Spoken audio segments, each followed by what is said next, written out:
A Gatorade at the gas station is $3. A liquid IV packet is $2.50. And neither one of them contains a single ingredient you couldn't find at a grocery store for pennies. I'm going to show you the exact formula, the one that works at the cellular level, the same one the World Health Organization has had on record since 1975. And you can make a full liter of it for 30 cents. That's not a rough estimate. That's with name brand cream of tartar. There are 3 things in Gatorade your body actually needs when you're dehydrated. One of them costs 2 cents. One of them is already sitting in your kitchen. And the third one, the ingredient both companies are quietly charging you the most for, is something you've probably used as a baking ingredient your whole life without once knowing what it does inside your body. We're going to get to all 3. But first, let's look at what you're actually buying when you buy a Gatorade. Gatorade's full ingredient list: water, sugar, dextrose, citric acid, natural flavor, salt, sodium citrate, monopotassium phosphate, modified food starch, glycerol ester of rosin, yellow 5, yellow 6. That long tail, the food starch, the rosin ester, the 2 dyes, none of that is hydration. That's shelf life and color. Strip it out and the actual electrolyte content is 3 things: sodium, potassium, and glucose. A Gatorade is salted sugar water with food dye in it. $3 a bottle. Liquid IV runs the same formula with sharper branding. They call their mechanism cellular transport technology. CTT. Sounds proprietary. It isn't. It's a well-documented physiological process called sodium-glucose cotransport, first described in the 1960s. Your small intestine has a protein transporter called SGLT1. It grabs one glucose molecule and one sodium ion at the same time and pulls both across the intestinal wall. Water follows by osmosis. That's the mechanism. Liquid IV didn't invent it. They optimized their glucose to sodium ratio to maximize it. So did the World Health Organization. In 1975, the WHO oral rehydration solution, the formula used in disaster zones and cholera outbreaks, costs less than a cent per liter to produce. It has outperformed IV drips in controlled clinical trials for mild to moderate dehydration. It has saved millions of lives. The formula has been public for 50 years. Anyone can use it. So why are you paying $3 for something a public health agency published for free?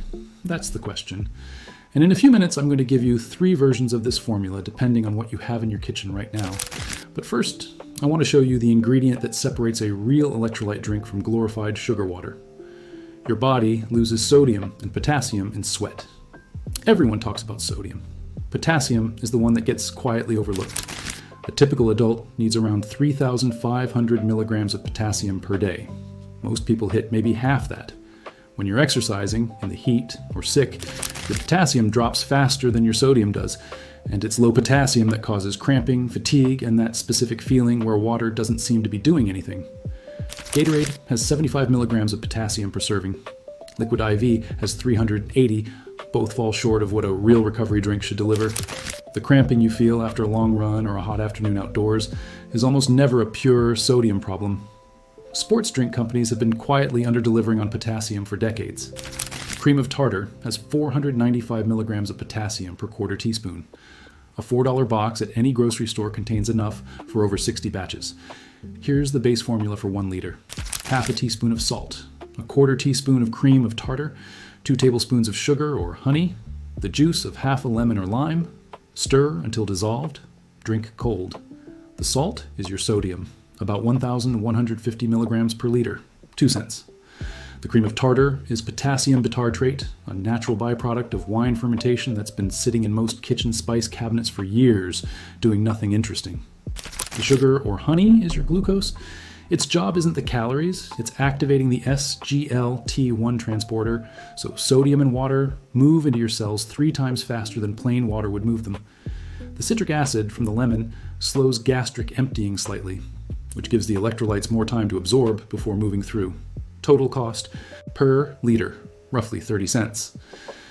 Now the taste. I want to be direct about this because the versions of this recipe that float around online can taste like warm brine on a bad day. And if that's your first experience with it, you'll never make it again. The plain base recipe is flat, not unpleasant, just flat. Here's how you fix it. Option 1. Replace half the water with coconut water.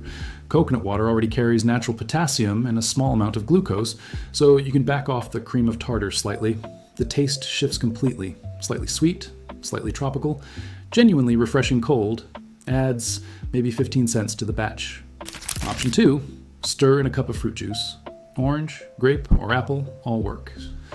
Fructose doesn't activate SGLT1 the way glucose does, but the flavor transforms the drink entirely. Orange juice brings extra potassium and vitamin C on top. This version tastes like something you'd actually buy.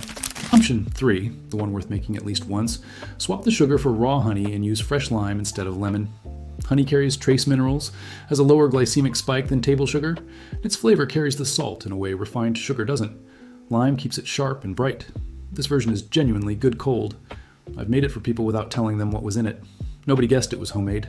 2 things worth knowing about timing. For athletic performance, drink this 30 minutes before exercise, not during. The electrolytes need time to absorb before you start sweating them out. For anything under an hour of movement, plain water mid-workout is fine. It's the preload and the post-sweat recovery window where this formula earns its advantage. For heat exhaustion or illness, stomach bugs, fever, food poisoning, this is exactly what the WHO designed it for. Small sips every few minutes rather than gulping. The SGLT1 transporter handles absorption in passes, not floods. One batch-making tip that makes this actually practical. Make a double-strength concentrate. Twice the salt, cream of tartar, sugar, and citrus, and keep it in a mason jar in the fridge. When you want to drink, pour half the concentrate in a glass and top with cold water. Ready in 10 seconds, lasts a week. You only measure once. If you're making the honey lime version, squeeze the limes directly into the concentrate jar. The acid keeps it fresher longer, and the flavor deepens after a day in the fridge. One more thing about the formula. The ratio isn't arbitrary. Too much sodium without enough glucose, and the SGLT1 transporter doesn't activate properly. You're drinking salty water. Too much glucose without sodium, and you've made a sweet drink with no meaningful hydration advantage. The WHO ratio, clinically validated over 50 years of field medicine, is approximately 2 grams of sodium chloride and 20 grams of glucose per liter. The half teaspoon of salt and 2 tablespoons of sugar in this recipe hits that window almost exactly. If you scale the batch, keep the proportions locked. To put the economics plainly, one $4 box of cream of tartar makes 60 plus liters of a sports drink that beats Liquid IV's potassium content in every single batch. 7 cents per liter versus $2 and 50 cents per 500 milliliters. Your version also doesn't contain glycerol ester of rosine, a wood resin derivative that keeps citrus oils from separating in the bottle. It's classified as safe. It just has no business being in a drink you make in your own kitchen. Make the honey lime version once. Keep a jar of concentrate in your fridge, and the next time someone reaches for a Liquid IV packet, show them the cream of tartar. Share this if it saved you money. See you in the next one.